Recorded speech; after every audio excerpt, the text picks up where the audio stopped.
Hello স্ট্রাইভার্স, welcome সকলকে। আমি তোমাদের সৌভিক স্যার।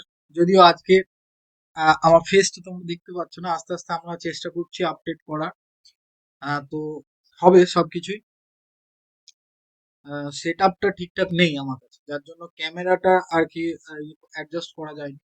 করা হবে আস্তে আস্তে, চিন্তা নেই। তবে প্রথমেই আমি তোমাদের কয়েকটা কথা বলে রাখি, শোনো। আমরা যে ক্লাসগুলো নিয়ে আলোচনা করব বা যে ক্লাসগুলো তোমাদের সাথে আমার মানে কন্ট্যাক্ট হবে, যে ক্লাসগুলো নিয়ে, সেগুলো মেইনলি হচ্ছে হিস্ট্রি, পলিটি এবং স্ট্যাটিক পার্ট। ভীষণ গুরুত্বপূর্ণ সব কটা জিনিসই কিন্তু আমি আলোচনা করব। এবার প্রত্যেককে একটা কথা বলবো, দেখো রেগুলার তোমাদের অনেক চাপ থাকবে, তার মধ্যে থেকেই আমরা যেটুকু ক্লাস করাবো সেটুকু ক্লাস কিন্তু তোমরা অনলাইন বলো, মানে টাইম মেনটেন করে একটা সময়ের মধ্যে করে নেবে। কারণ হচ্ছে এই যে হিস্ট্রি দেখছো, এই হিস্ট্রি একটা হিউজ পার্ট। হিস্ট্রিকে আমরা কটা পার্টে ভাগ করি? তিনটে পার্টে ভাগ করি। ভালো করে বুঝে নাও সিলেবাসটা কি আছে। অ্যাকচুয়ালি আমাদের পড়তে হবে প্রাচীনকাল বা অ্যানসিয়েন্ট, প্রাচীন, আর একটা মধ্যযুগ, প্রাচীনকাল, মধ্যযুগ বা মিডিয়াবেল, আর একটা হচ্ছে মডার্ন বা আধুনিক, আধুনিক হিস্ট্রি। ঠিক আছে, এইবার স্যার এই যে তিনটে পার্টের মধ্যে সব থেকে বেশি গুরুত্বপূর্ণ হচ্ছে আধুনিকটা বা মডার্ন হিস্ট্রিটা। কিন্তু শুধুমাত্র মডার্ন হিস্ট্রি পড়লেই হবে না, প্রত্যেকটাকে গুরুত্ব দিতে হবে। যেমন হচ্ছে এই মিডিয়াবেলকেও তেমন ভাবে গুরুত্ব দিতে হবে, ততটাই কিন্তু আমাদের এনসিয়েন্টকেও দিতে হবে। কারণ হচ্ছে এখন এনসিয়েন্ট থেকে কিন্তু প্রচুর কোশ্চেন দিচ্ছে। ওকে, আগে মাঝখানে ক্রেজটা কমেছিল, আবার এর ক্রেজটা বেড়েছে। এনসিয়েন্ট থেকে প্রচুর কোশ্চেন থাকছে, তার মানে এটাকে আমাদের গুরুত্ব দিয়ে দেখতে হবে। এবার দেখো, আমরা একদম টপিক ওয়াইজ, মানে এই অ্যানসিয়েন্ট থেকে শুরু করে প্রথমে অ্যানসিয়েন্ট শেষ হবে, তারপর মিডিয়াবেল হবে, তারপর কিন্তু আমরা মডার্নে যাব। একদম হিস্ট্রি শুরু থেকে আমরা পড়বো, ঠিক আছে? এবার তুমি এনসিয়েন্ট হিস্ট্রি কোথা থেকে পড়বে সেইগুলো কিন্তু আমাদের মাথায় রাখতে হবে। মানে আমাদের ধরে নাও পরীক্ষার জন্য আমরা এক্সাম কিসের দিচ্ছি? কম্পিটিটিভ ফিল্ডে। আর একটা হচ্ছে একাডেমিক। তাহলে আমরা একাডেমিকের স্টুডেন্ট নই, আমাদের দরকার এই কম্পিটিটিভের। তাহলে আমাদের এই কম্পিটিটিভ ওরিয়েন্টেড পড়াশোনা করতে হবে, ঠিক আছে? তাহলে কম্পিটিটিভ ওরিয়েন্টেড পড়াশোনা করতে গেলে তার যে মেইন সিলেবাস, সেটার উপর আমাদের ফোকাস রাখতে হবে। তাহলে এই কম্পিটিটিভে কি কি আছে? দেখো, অ্যানসিয়েন্টটা আমি তোমাদের খুব ভালো করে বলে দিচ্ছি। এই অ্যানসিয়েন্টের এই চ্যাপ্টার গুলো হয়ে গেলে তারপর আমরা মিডিয়াবেলে আসবো, ঠিক আছে? তাহলে অ্যানসিয়েন্টের প্রথমেই আমরা কি দেখবো স্যার? ইন্দাস ভ্যালি সিভিলাইজেশন, মানে সিন্ধু সভ্যতা, ইন্দাস ভ্যালি সিভিলাইজেশন।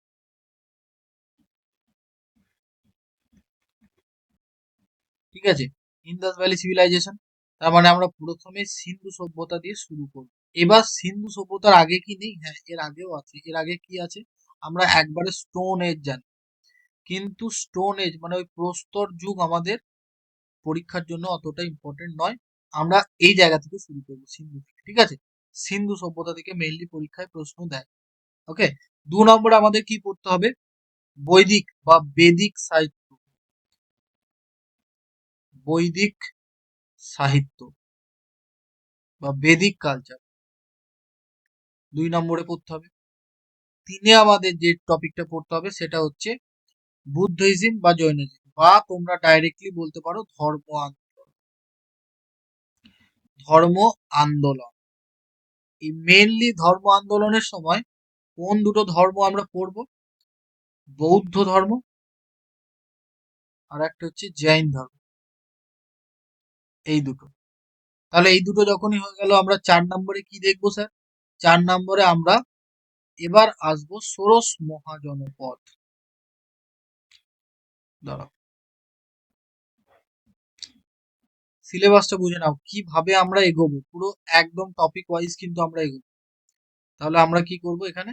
ষোড়শ মহাজনপদ।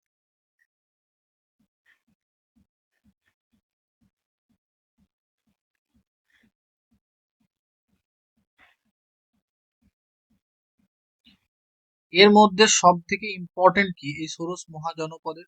সব থেকে ইম্পর্টেন্ট যে ডাইনেস্টি বা যে রাজ্যটা বা রাজত্বটা সেটা হচ্ছে মৌর্য সাম্রাজ্য। মৌর্য সাম্রাজ্য সব থেকে ইম্পর্টেন্ট। তাহলে আমরা এই জায়গাটা দেখি। পাঁচে কি দেখতে হবে আমাদের? যখনই মৌর্য পর্যন্ত শেষ হয়ে গেল, তারপর আমরা গুপ্ত দেখব। গুপ্ত সাম্রাজ্য। গুপ্ত সাম্রাজ্য শেষ হবার পর ছয়ে আমরা যেটা দেখব, ভারতে বৈদেশিক আক্রমণ। দেখো,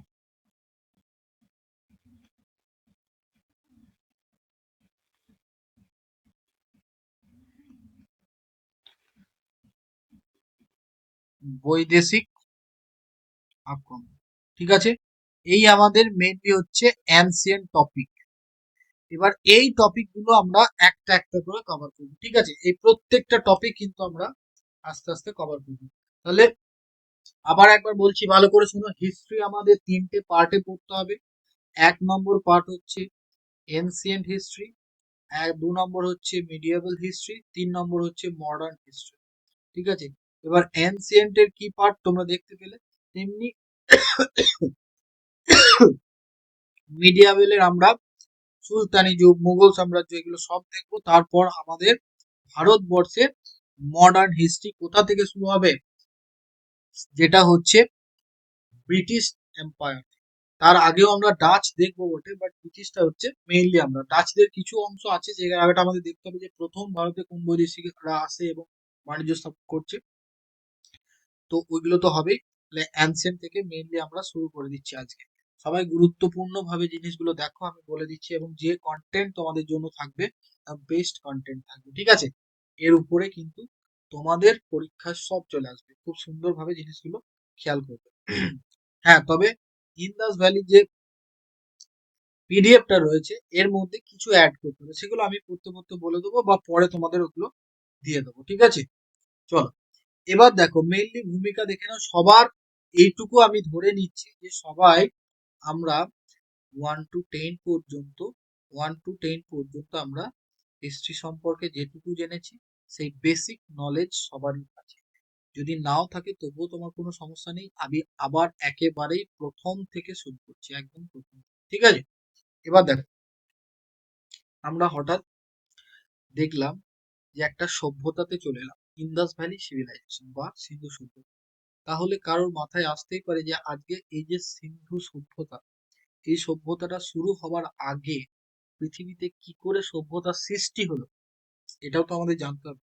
তাহলে হঠাৎ করে কিছু আকাশ থেকে পড়ে গেল, কিছুজন মানুষ থেকে এই সভ্যতার সৃষ্টি হয়ে গেল? একেবারেই নয়।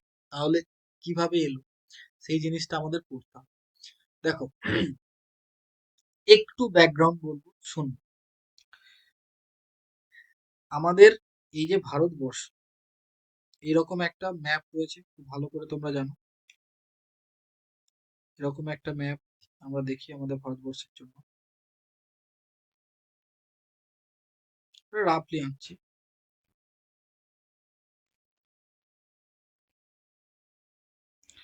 হ্যাঁ, এটা রাফলি স্কেচ টানা। এই ধরে নাও আমাদের ভারতবর্ষ। এইবার ইন্দাস ভ্যালি বলতে জায়গাটা কোনটা? এই আমাদের উত্তরের এই জায়গাটা।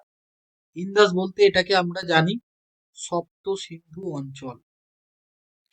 সপ্ত সিন্ধু অঞ্চল। এবার তোমাদের মাথায় আসবে সপ্ত সিন্ধু কি। শোনো, পাঁচটা রিভার ছিল, পাঁচটা মেইন রিভার। সিন্ধু বা ইন্দাস নদী, যে পাঁচটা নদী সাধারণত এই পাঞ্জাব প্রদেশের কাছে এইখানে কিন্তু রয়েছে। মেন রিভারটা হচ্ছে সিন্ধু, যেটা হচ্ছে এরকম জায়গায় তৈরি। দাঁড়াও, কালারটা চেঞ্জ করে দিচ্ছি। তৈরি হচ্ছে চীনের, চীন হয়ে ভারতে প্রবেশ করছে, ভারত হয়ে পাকিস্তানে চলে যাচ্ছে। ঠিক আছে, তাহলে এই ইন্দাস যে নদীটা রয়েছে, মেইনলি হচ্ছে এই নদীটা চীন, ভারত, পাকিস্তানে যাচ্ছে। এবং এর পাঁচটা ট্রিবিউটারি, মানে এর পাঁচটা শাখা নদী। কি নাম সেগুলোর? ঝিলাম, চেনাব, রাবি, বিয়াস, সুতলেজ। কি বললাম? ঝিলাম, চেনাব, রাবি, বিয়াস, সুতলেজ। এবার এই যে পাঁচটা রিভারের কথা বললাম, যাকে আমরা বাংলায় বলে থাকি বিতস্তা, শতদ্রু, বিপাশা, ইরাবতী। হ্যাঁ, এইগুলো কিন্তু এর বাংলা নাম। এইবার এই মেইন পাঁচটা রিভার এবং এই সিন্ধু রিভার, টোটাল কটা হলো? 6টা। তাহলে আর একটা নদী কোথায় গেল? আর একটা নাম হচ্ছে সরস্বতী রিভার। সরস্বতী, দেখো আমাদের পৌরাণিক যে কাহিনী সেটা অনুযায়ী দেখবে সরস্বতী নদীর বর্তমান কোনো অস্তিত্ব নেই। এবার অস্তিত্ব নেই বলাটা ভুল, এর অস্তিত্ব আছে। অস্তিত্ব কোথায় আছে? হরিদ্বারের ওই জায়গায় তোমরা যদি যাও, ওখানে পাবে এই নদী যেখানে সৃষ্টি হচ্ছে ওখানেই মাটির তলায় ঢুকে গেছে। ঠিক আছে, ওখান থেকে কিন্তু এর কোনো আর বাইরে বেরিয়ে আসার কোনো আর মানে বেরিয়েছে এরকম কোনো জায়গা কিন্তু আর নেই। তার মানে ওর জলটা সৃষ্টি হচ্ছে ওই জায়গা থেকে একেবারে পাতালে যাচ্ছে, সেটা পৌরাণিক বিভিন্ন কাহিনী আছে। বেশ, তা থাক। কিন্তু আমাদের মেইন যে জায়গা সেটা হচ্ছে আমাদের জানতে হবে এই 7টা রিভারের নাম। একটা এক করে বলে দিলাম। এক নম্বরে সিন্ধু,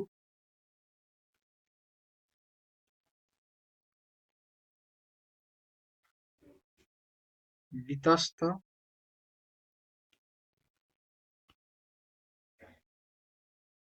চন্দ্রভাগা,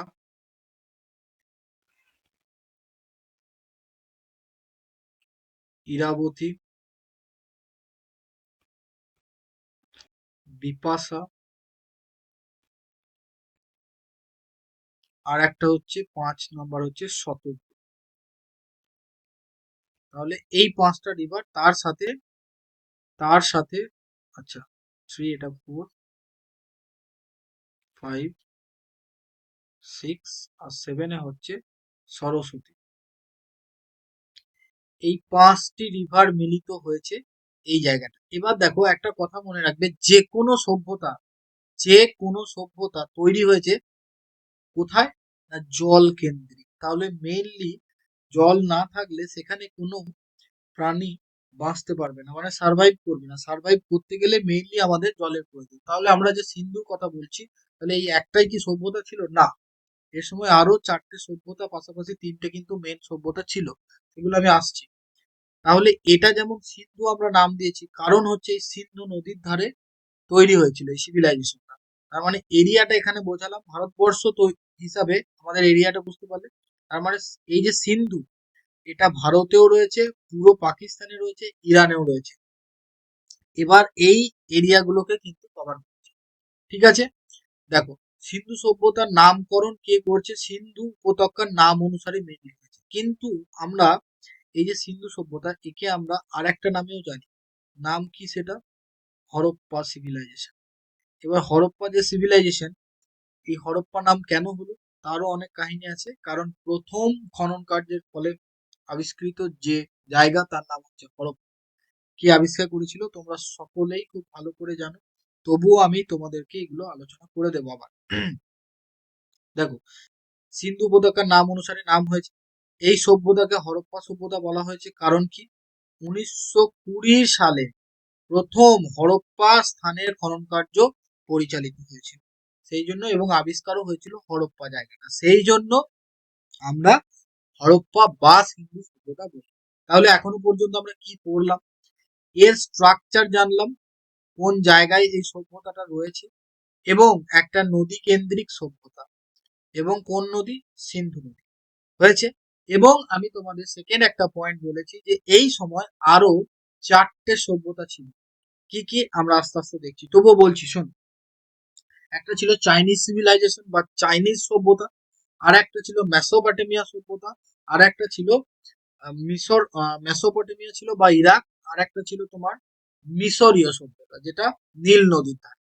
তাহলে এগুলোও দেখো প্রত্যেকটা নদী কেন্দ্রিক। যদি আমি তোমাকে বলি চাইনিজ সিভিলাইজেশন, চীন, এটা ছিল হোয়াং হো নদীর তীরে। চাইনিজ বা আচ্ছা আছে যদি চাইনিজ সভ্যতা, সভ্যতাগুলো কি ছিল? মেসোপটেমিয়া সভ্যতা, যেটা ছিল ইরাকে, কোথায়? টাইগ্রিস আর ইউফ্রেটিস নদীর তীরে। মিশরীয় সভ্যতা ছিল, যেটা ছিল নীল নদীর ধারে। আর আমাদের হরপ্পা বা সিন্ধু সভ্যতা, যেটা সিন্ধু নদীর তীরে। আর একটা চাইনিজ সিভিলাইজেশন, হোয়াং হো নদীর তীরে। এই যে চার্টটা দিয়েছি, এই চার্ট তোমাদের পরীক্ষার জন্য ভীষণ গুরুত্বপূর্ণ। এবার কি কি মনে রাখবে? নদীগুলো অবশ্যই মনে রাখবে।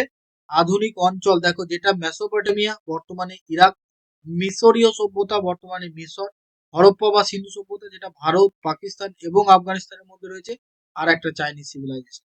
এর মধ্যে সব থেকে ইম্পর্টেন্ট হচ্ছে শুধুমাত্র হরপ্পা সভ্যতার এই ডেটটা, কারণ অন্য ডেট গুলো না মনে রাখলেও চলবে, বাট হরপ্পা সভ্যতা যে 2500 থেকে 1750, এটা হচ্ছে বিসি। এবার আসি, হঠাৎ করে বিসি বললাম, কি জিনিস স্যার? বিসি মানে হচ্ছে বিফোর ক্রাইস্ট।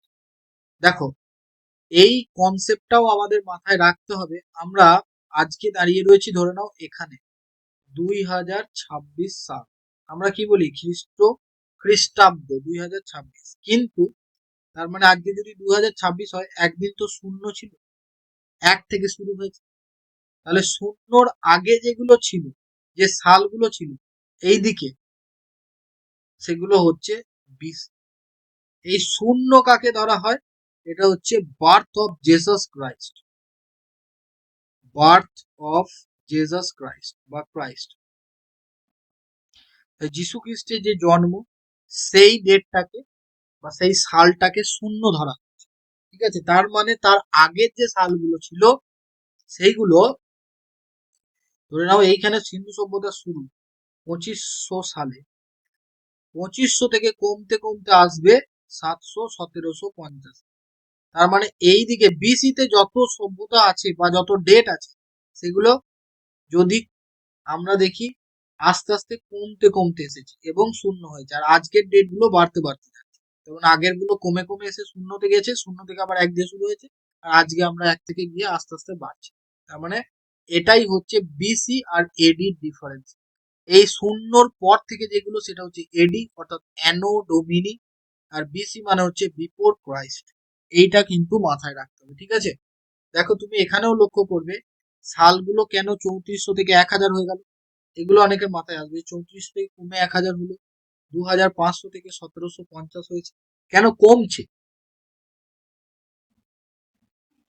তাহলে মেন রিজনটা পেয়ে গেল। ওকে, তাহলে আমরা এখনো পর্যন্ত কি শিখলাম? সিন্ধু সভ্যতার অবস্থান সম্পর্কে জানলাম, হঠাৎ করে একটা সভ্যতার সৃষ্টি হয়নি, নদী কেন্দ্রিক একটা সভ্যতা। এবার সভ্যতার সৃষ্টি হওয়ার একটা গল্প তোমাদের আমি শোনাবো, শোনো। তোমাদের আমি এই জায়গাটা বললাম ভারতবর্ষ,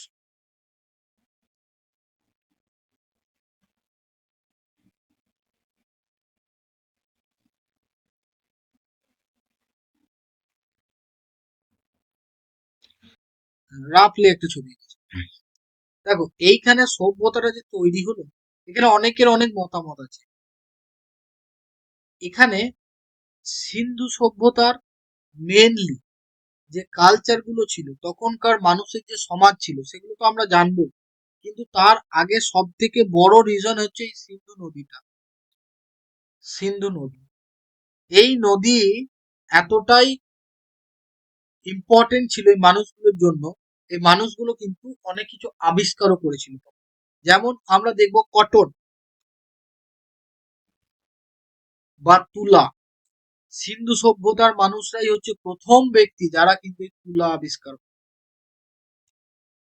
তখনও কিন্তু আমরা আয়রন বা লোহার আবিষ্কার পাই। লোহা কত সালে আবিষ্কার হয়েছে বলতে পারবে? 1000 বিসি। এর পর থেকে সভ্যতার আমূল পরিবর্তন হচ্ছে লোহা আবিষ্কার হওয়ার পর থেকে, কারণ তারপর থেকে কিন্তু ডেভেলপমেন্ট শুরু হয়ে যাচ্ছে। তাহলে একটা কোশ্চেন দিয়ে থাকে যে সিন্ধু সভ্যতা কোন সময়? দেখো, মেনলি ছিল তাম্র ব্রোঞ্জ যুগের, মনে থাকবে? তাহলে কি বললাম? কোন যুগের? তাম্র ব্রোঞ্জ যুগের সভ্যতা, সেটা হচ্ছে এই সিন্ধু সভ্যতা। ওকে, তাহলে এই কথাটি কিন্তু অবশ্যই মাথায় রাখতে হবে। তাহলে তোমাকে যদি বলে যে এই সময় কোন ধাতুর ব্যবহার জানতো না, তাহলে বা অপশনে চারটে দিলে দিয়ে বলো কোন ধাতু আবিষ্কার হয়নি, তার মানে মনে রাখবে লোহা আবিষ্কার ছিল না। তার মানে তখনও পর্যন্ত লোহার কোন রকম আবিষ্কার হয়নি।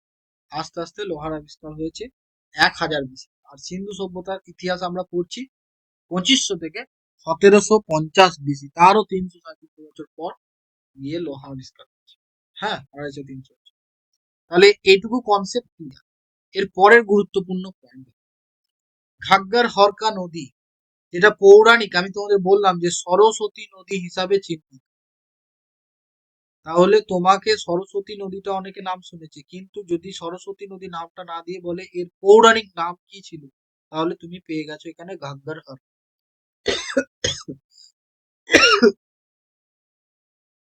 এবার এই যে সভ্যতাটা ছিল, সভ্যতাটা সৃষ্টি হলো নদী কেন্দ্রিক একটা সভ্যতা, এবং তৎকালীন সময়ে যে চারটে সিভিলাইজেশন আমরা দেখছি, আরো যে চারটে সিভিলাইজেশন দেখলাম, এর মধ্যে সব থেকে আরবান কালচার, আরবান বা শহুরে কালচার,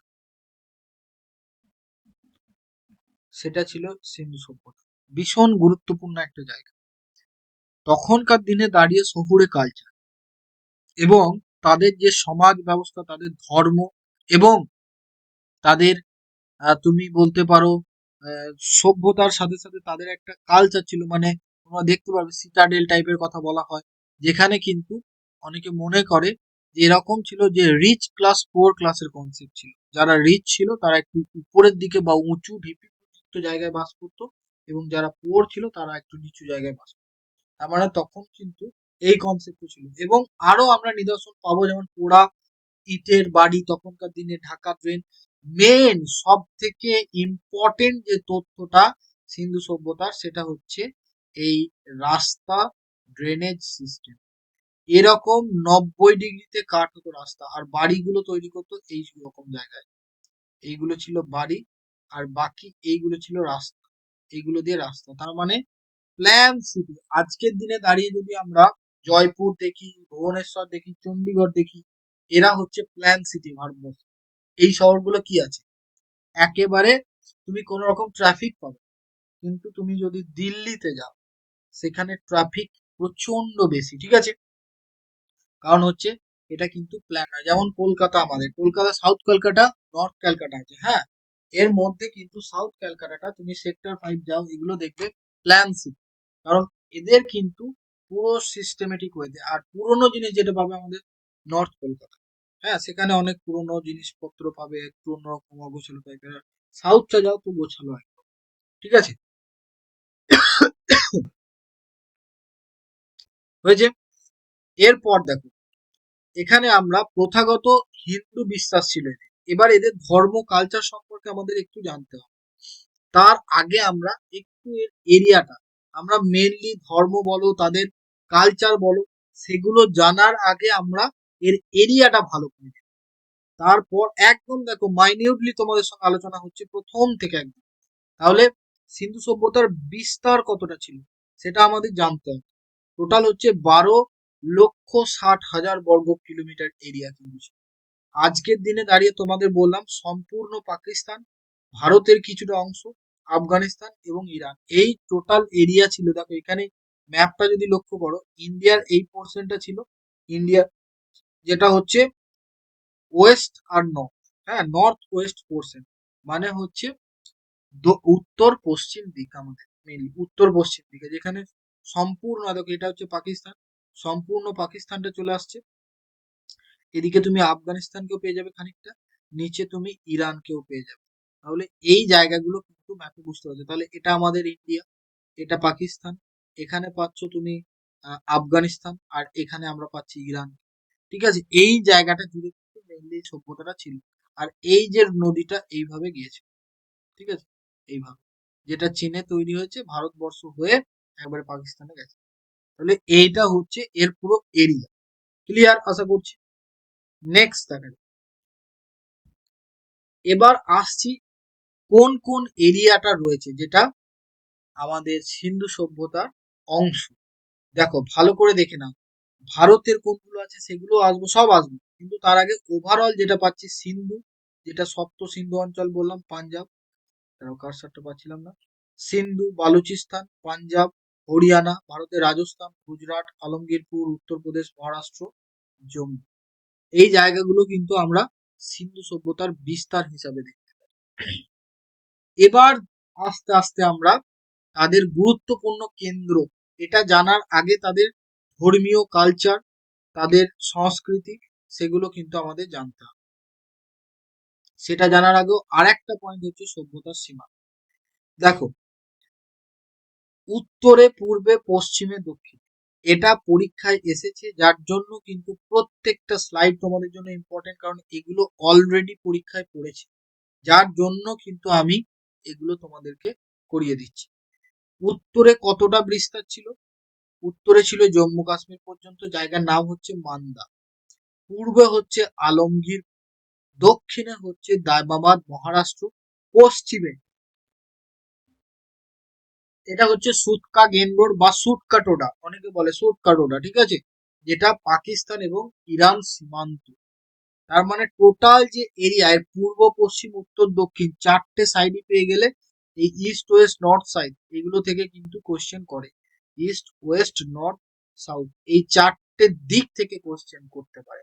যে উত্তরে কত দূর বিস্তৃত ছিল, তোমাকে বলতে হবে মান্দা জম্মু কাশ্মীর উত্তরে, বা পূর্বে শেষ সীমানা কোনটা, আলমগীরপুর, দক্ষিণের শেষ সীমানা দায়মাবাদ, পশ্চিমতম একেবারে সেটা হচ্ছে পাকিস্তান ইরান বর্ডার সুটকা গেন্ডার বা সুটকা ডোডা। মনে থাকবে, এই পয়েন্ট গুলো কিন্তু অবশ্যই তোমাদের মনে রাখতে হবে, প্রত্যেকটা জিনিস কিন্তু ইম্পর্টেন্ট। দেখো, বেছে বেছে আমি তোমাদের সেই জায়গাগুলোই নিয়ে এসেছি। এবার সিন্ধু সভ্যতার গুরুত্বপূর্ণ স্থান কি কি ছিল? মহেঞ্জোদারো, যেটা বর্তমানে পাকিস্তানে অবস্থিত। মহেঞ্জোদারো হচ্ছে আইবিসির বৃহত্তম স্থান, কিন্তু পাকিস্তানে অবস্থিত। যদি বলে ভারতের বৃহত্তম স্থান, তখন কিন্তু উত্তরটা আলাদা হবে। ভারতের বৃহত্তম বললে রাখিগিরি হবে, যেটা হরিয়ানায় অবস্থিত। আর শুধু যদি বলে ইন্দাস ভ্যালি সিভিলাইজেশনের সব থেকে বড় অংশ কোনটা, সেটা হচ্ছে মহেঞ্জোদারো, যেটা পাকিস্তানে অবস্থিত। ওকে, তাহলে এই জায়গাটা একদম ক্লিয়ার। দেখো, সিন্ধু সভ্যতার মানুষ পৃথিবীর প্রথম, আমি তোমাদের এটা কিন্তু প্রথমেই বলেছি যে পৃথিবীর প্রথম কটন আবিষ্কারক বা তুলা যারা আবিষ্কার করেছিল তাদের নাম হচ্ছে the people of Indus valley civilization. Okay, তারপরে কি দেখছি, জনসংখ্যার জাতিগত গোষ্ঠী কি কি ছিল? মঙ্গোলয়েড, প্রোটো অস্ট্রালয়েড, আর একটা হচ্ছে ভূমধ্য সাগরীয়, ঠিক আছে, বা প্রোটো অস্ট্রয়েড ভূমধ্য সাগরীয় যাদের। তাহলে কি কি জাতিগোষ্ঠী বা কোন কোন জাতি এখানে বাস করতো? আমরা মেন দুটো পেয়েছি, একটা মঙ্গোলয়েড আর একটা হচ্ছে প্রোটো অস্ট্রয়েড। পরীক্ষায় এটা কিন্তু দিতে পারে যে কোন যুগের এই সভ্যতা, ব্রোঞ্জ বা তাম্র বা তাম্র ব্রোঞ্জ যুগের, ঠিক আছে, এটা কিন্তু অবশ্যই মনে রাখবে, লোহার নিদর্শন তখন পাওয়া যায়। প্রথম যে যুগের সৃষ্টি, প্রথম হচ্ছে স্টোন এজ, পাথরের সৃষ্টি হচ্ছে, তারপর আস্তে আস্তে হাতিয়ার তৈরি, মেটাল আবিষ্কার হচ্ছে, তারপর তামা, তারপর হচ্ছে ব্রোঞ্জ, তারপর কিন্তু লোহা। আর যখনই লোহা আবিষ্কার হয়ে গেছে, তখনই কিন্তু সভ্যতা উন্নতি আরো শুরু করে দিয়েছে, যার ফল কিন্তু আজকে আমরা দেখছি। ঠিক আছে, এই জায়গা ক্লিয়ার। নেক্সট আমরা দেখছি বন্দর, বন্দর, নগর পরিকল্পনা, প্রাচীন প্রাণী। দেখো, ধর্ম, এবার আমরা যেটা জানবো সিন্ধু সভ্যতার কালচার বা ধর্ম সম্পর্কে, তারা কেমন ধর্ম পালন করে। দেখো, মন্দিরের অস্তিত্ব ছিল না, খুব গুরুত্বপূর্ণ জিনিস, কিন্তু মূর্তি ও শিল থেকে ধর্মীয় ধারণা পাওয়া যায়। পুরুষ দেবতা কে ছিল তাদের? পশুপতি মহাদেব, যেটা বর্তমানে একটা হিন্দুইজম কালচার মহাদেবের অংশ। এইটা দেখতে পারো, নিচের যে ছবিটা রয়েছে মেইনলি পশুপতির ছবি, ঠিক আছে, চারদিকে পশু দ্বারা বেষ্টিত। দেখো, এই ছবিটা লক্ষ্য করো, এই যে সিংহের মতো পশুপতিনাথ বসে আছে, ঠিক আছে, এটা। আর পায়ের তলায় দেখো, এখানে কিন্তু তোমরা দুটো পশু দেখতে পাবে, আর চারদিকেও কিন্তু পশু বেষ্টন করে রয়েছে। এবার ব্যাপার হচ্ছে তখনকার কালচার সম্পর্কে নানা জনের নানা মত আছে, ঠিক আছে। কিরকম স্যার? দেখো, তখন মেনলি অনেকে মনে করে যে তারা হিন্দুইজম বা হিন্দু কালচার মেনে চলবে, কারণ আমাদের কালচারের সঙ্গে তাদের কালচারের 90% এর বেশি মিল আছে। যেমন দেখো, পশুপতিনাথ যাকে বলছে বর্তমানে আমাদের শিবের স্ট্রাকচার, সেটাও কিন্তু একই জিনিস। তারপর তোমরা হিন্দু সাহিত্যে বা হিন্দু মাইথোলজি যদি পড়ো, সেখানে দেখতে পাবে যে সমস্ত মানুষ প্রকৃতিকে পূজা করছে, প্রকৃতিকে। তার মানে তারা গুরুত্ব কাকে দেয়? প্রকৃতিকে। তখনও কিন্তু ঠিক একইভাবেই কিন্তু তারা প্রকৃতিকে গুরুত্ব দিত এবং প্রকৃতির পূজা করত। তাদেরও কিন্তু যেমন বায়ু, অগ্নি এইসবের আমরা পুজো করে থাকি, তেমনি তখনও কিন্তু মানুষ পূজা করত। সেই জন্য কিন্তু তাদেরকে বলা হয়ে থাকে যে তারা হিন্দুইজমকে সাপোর্ট করতো বা তারা কালচার ছিল হিন্দুইজম। তারা এই ধর্মেরই মানুষ ছিল বা এই ধর্ম পালন করতো। ঠিক আছে? কিন্তু মূর্তি ছিল না। দেখো, মূর্তি ও সিল থেকে ধর্মীয় ধারণা পাওয়া গেছে। ওকে? পুরুষ দেবতা এখানে খুব ভালো করে দেওয়া আছে, দেখে নাও। পশুপতি মহাদেব, যেটা হচ্ছে বর্তমানে শিবের স্ট্রাকচার মনে করা হয়, যে যৌগিক পোর্শনে বা যোগাসনে বসেছিল এবং তার চারিপাশে যে পশুগুলো ছিল তার নামগুলো মনে রাখতে হবে। কখন কি দিয়ে দেবে পরীক্ষায় বলা যায় না। ওকে? তাহলে কি কি ছিল? হাতি, মহিষ, বাঘ, গন্ডার ইত্যাদি ছিল। ঠিক আছে? কিন্তু কিন্তু এখানেই নোট করবে একটা নোট, সিংহের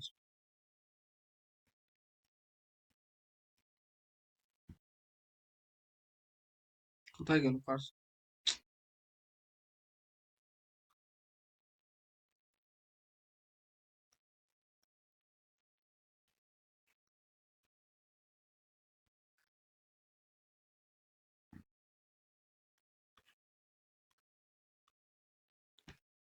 দেখো কি বললাম, সিংহের কোনো অস্তিত্ব বা চিহ্ন ছিল না। তখন সিংহকে পাওয়া যায়নি, বাঘ ছিল, ষাঁড় ছিল, গরু ঠিকঠাক মানে গরু ধরা হয়, বাট সিংহের কোনো অস্তিত্ব পাওয়া যায়নি। এটাও কিন্তু পরীক্ষার জন্য খুব গুরুত্বপূর্ণ। ওকে? তাহলে এখনো পর্যন্ত আমরা তাদের ধর্মীয় পরিচয় জেনেছি, সিন্ধু সভ্যতার অবস্থান জেনেছি এবং তার সীমানা জেনেছি। এই মেন পয়েন্ট কটা আমরা জেনেছি। এর পরের পয়েন্ট আমাদের যেটা জানতে হবে সেটা হচ্ছে পরিচিত প্রাণী। তখনকার দিনে বহু পরিচিত প্রাণী ছিল, কিন্তু সিংহ অজানা ছিল। দেখো এখানে দেওয়া আছে। হুম,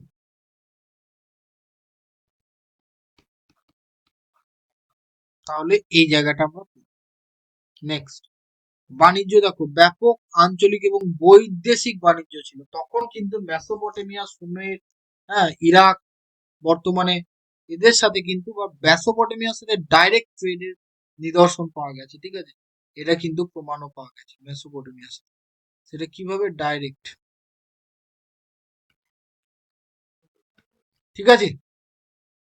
তাহলে ব্যবসা বাণিজ্য এটাও দেখবে, তাদের মেসোপটেমিয়ার সাথে ডাইরেক্ট ট্রেড ছিল। এবার কি কি ব্যবসা করতো? দেখো, রপ্তানি করতো মেনলি কৃষি পণ্য, তুলা বস্ত্র, টেরাকোটা মূর্তি। টেরাকোটা মূর্তি সকলেই জানো, যাদের বাঁকুড়া বা পুরুলিয়া বাড়ি তারা তো খুব ভালো করে জানো টেরাকোটা মূর্তি। তারপর হচ্ছে মৃৎপাত্র, হাতির দাঁতের দ্রব্য, তামা, লোহার ব্যবহার ছিল ইত্যাদি। তাহলে এইগুলো কিন্তু মেন জায়গা। ঠিক আছে? এবার দেখো, স্বর্ণ, তামা ও ব্রোঞ্জের ব্যবহার ছিল, কিন্তু দেখো লোহার ব্যবহার ছিল বলা হচ্ছে না। তার মানে তখনও কিন্তু লোহা আবিষ্কার হয়নি। ওকে? অনেক পরে লোহা আবিষ্কার হচ্ছে। ওকে? আচ্ছা, এরপর দেখো, মুদ্রার প্রমাণ রয়েছে। প্রশাসনের ব্যবস্থা সম্পর্কে স্পষ্ট প্রমাণ নেই, সেরকম কোনো প্রশাসনিক জিনিস ছিল না। আচ্ছা, আজকে তোমাদের আমি কি কি পড়ালাম? দাঁড়াও, কারসারটা কোথায় গেল? এর পরের দিন সিন্ধু সভ্যতার মেন যে জায়গাগুলো আর রয়েছে সেগুলো নিয়ে আলোচনা করব। যেমন এরপরে আমাদের সিন্ধু সভ্যতার গুরুত্বপূর্ণ স্থানগুলো দেখতে হবে, এইটা আমরা পরের দিন দেখব। আজকে আমরা যেটা দেখলাম, ব্যাকগ্রাউন্ড দেখেছি। হ্যাঁ, আজকে আমরা ব্যাকগ্রাউন্ড দেখেছি, ধর্ম দেখেছি, তার মানে আমরা উৎস, ধর্ম, বাণিজ্য ইত্যাদি মেন পয়েন্টগুলো আমরা পড়েছি। ঠিক আছে?